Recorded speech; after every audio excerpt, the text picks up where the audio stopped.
क्या भगवान एक है या अनेक? क्या श्री राम अलग हैं, श्री कृष्ण अलग हैं, शिव अलग हैं और माता अलग हैं? अगर कोई भक्त भगवान को एक रूप में पूजता है, कोई अनेक रूप में देखता है और कोई पूरे संसार में भगवान को देखता है, तो इनमें से सही कौन है? आज का भगवत गीता का श्लोक 9:15 यानी कि अध्याय 9:15 श्लोक इस बहुत गहरे रहस्य का हमारे सामने एक अद्भुत रहस्य खोलता है। भगवान श्री कृष्ण कहते हैं, ज्ञान यज्ञेन चापि यन्ने यजन्तो माम उपासते एकत्वेन पृथक्त्वेन बहुधा विश्वोत्मुखम। अर्थात कुछ साधक ज्ञान यज्ञ के द्वारा मेरी उपासना करते हैं, कुछ मुझे एक रूप में, कुछ अलग अलग रूपों में और कुछ मुझे अनेक रूपों में संपूर्ण विश्व में व्याप्त मानकर मेरी उपासना करते हैं। अब इस श्लोक को केवल पढ़ना नहीं, समझना है, क्योंकि इस छोटे से श्लोक के अंदर भगवान ने भक्ति, ज्ञान और परमात्मा के स्वरूप का बहुत बड़ा रहस्य छिपा दिया है। हमारे जीवन में एक बात बहुत सामान्य है, कोई व्यक्ति श्री राम को अपना भगवान मानता है, कोई श्री कृष्ण को अपना आराध्य देव मानता है और कोई शिव जी की पूजा करता है, कोई माता रानी को पूजता है, कोई भगवान को निराकार मानकर ध्यान करता है। और कभी कभी मनुष्य यही गलती कर बैठता है, वह कहता है मेरे भगवान सही हैं और दूसरे व्यक्ति की पूजा गलत है। तो दोस्तों, भगवत गीता हमें क्या सिखाती है? यह भगवत गीता हमें हमारी दृष्टि को बड़ा करना सिखाती है। भगवान श्री कृष्ण स्वयं कहते हैं कि भक्त मुझे अलग अलग प्रकार से भजते हैं, एक त्वेन, अर्थात कोई परमात्मा को एक ही सत्य मानकर उसकी उपासना करता है। फिर भगवान कहते हैं पृथक्त्वेन, अर्थात कोई भक्त परमात्मा को अलग अलग रूपों में देखता है। और फिर बहुधा विश्वतोमुखम, विश्वतोमुखम, अर्थात कोई साधक परमात्मा को अनेक रूपों में पूरे विश्व में व्याप्त देखता है। अब जरा विचार कीजिए, सूर्य एक है लेकिन उसके प्रकाश को देखने वाले अनेक स्थान हैं। सूर्य एक है लेकिन किसी को सुबह की किरण दिखाई देती है, किसी को दोपहर का प्रकाश और किसी को केवल संध्या काल की सुनहरी किरण। तो क्या सूर्य अलग अलग हो गया?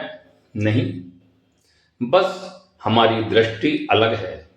तो ठीक इसी प्रकार परमात्मा एक है, लेकिन मनुष्य की श्रद्धा, भावना और साधना के मार्ग अलग अलग हो सकते हैं। इसलिए अपनी भक्ति को लेकर कभी अहंकार मत कीजिए। यह मत सोचिए कि केवल मेरी पूजा ही सही है। सच्ची भक्ति मनुष्य को विनम्र बनाती है। अगर भगवान हमारे हृदय में है तो हमारी वाणी में भी प्रेम होना चाहिए। अगर हम मंदिर में भगवान को प्रणाम करते हैं तो मंदिर से बाहर किसी दुखी व्यक्ति को देखकर हमारी करुणा भी जागनी चाहिए, क्योंकि भगवत गीता केवल मंदिर में भगवान को खोजने की शिक्षा नहीं देती है। भगवत गीता कहती है अपनी दृष्टि को इतना पवित्र करो कि तुम्हें संसार में भी उसी परमात्मा की झलक दिखाई देने लगे।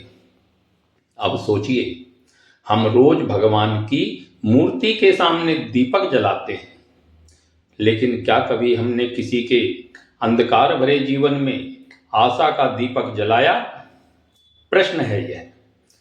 हम भगवान को फूल अर्पित करते हैं, फूल चढ़ाते हैं, लेकिन क्या कभी किसी दुखी व्यक्ति के जीवन में प्रेम का फूल खिलाया? हम भगवान को भोग लगाते हैं, लेकिन क्या कभी किसी भूखे व्यक्ति को भोजन कराया? यही वह जगह है जहां हमारी भक्ति परीक्षा देती है। पूजा करना बहुत अच्छी बात है, मंत्र जपना और बहुत अच्छी बात है, कथा सुनना सबसे श्रेष्ठ यानी बहुत अच्छी बात है। लेकिन विचार कीजिए, इन सब का परिणाम क्या होना चाहिए? परिवर्तन, हमारे भीतर परिवर्तन।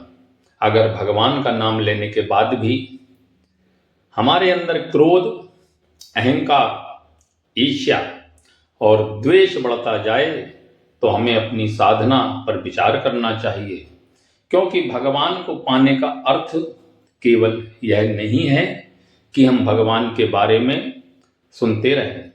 भगवान को पाने का अर्थ है हमारे अंदर भगवान के गुण आने लगे, हमारे अंदर दया आवे, हमारे अंदर क्षमा आए, हमारे अंदर प्रेम आए, हमारे अंदर विनम्रता आए। यही ज्ञान यज्ञ की दिशा है। अब भगवान कहते हैं, कुछ लोग ज्ञान यज्ञ के द्वारा मेरी उपासना करते हैं।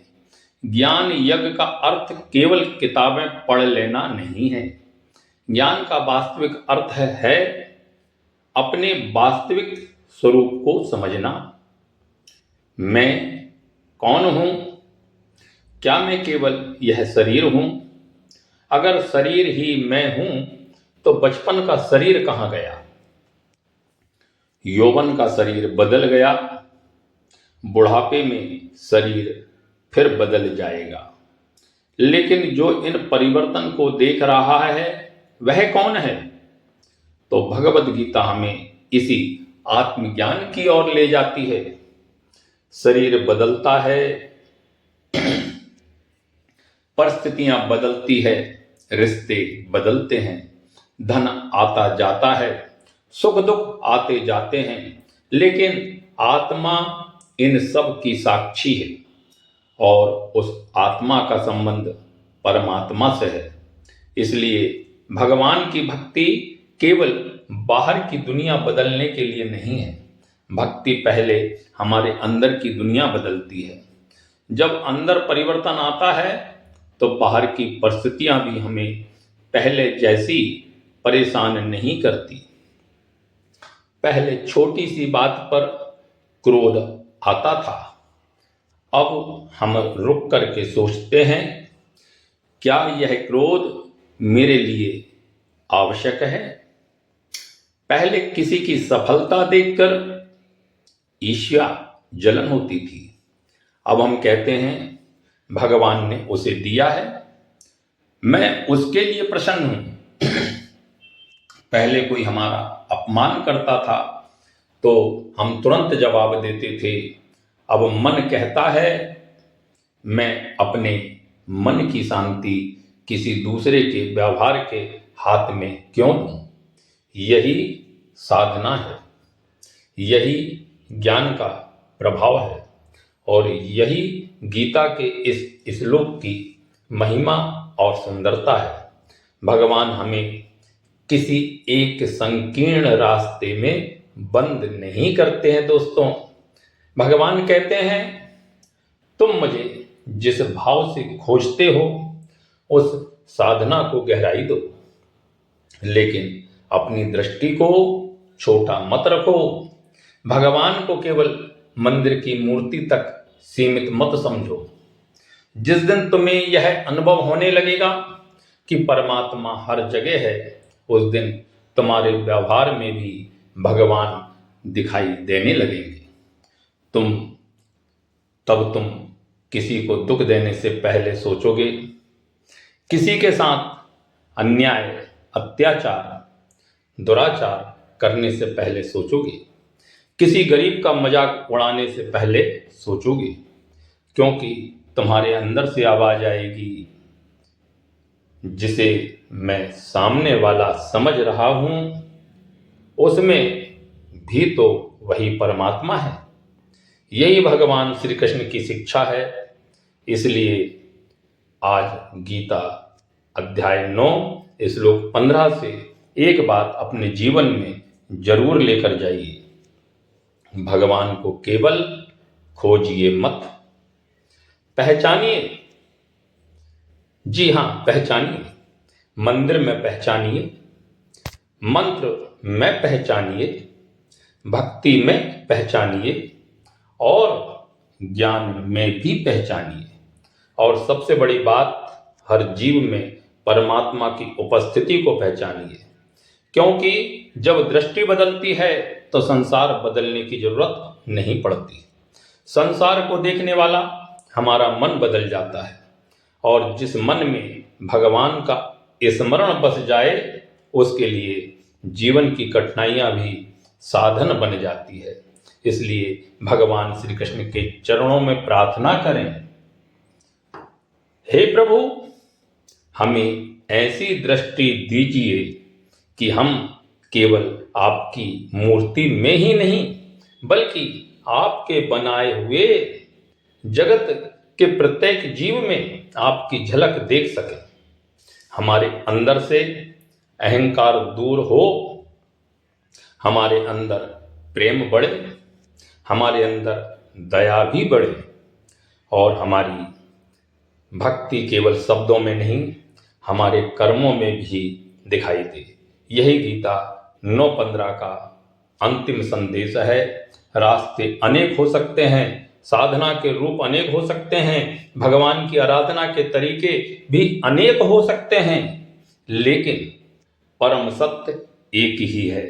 जय श्री कृष्णा, हरिओम तत्सत। दोस्तों, हमारी यह वीडियो कैसी लगी कृपया कमेंट करके बताइए, और अभी तक आपने हमारी चैनल को सब्सक्राइब नहीं किया है तो चैनल को सब्सक्राइब कर लीजिएगा।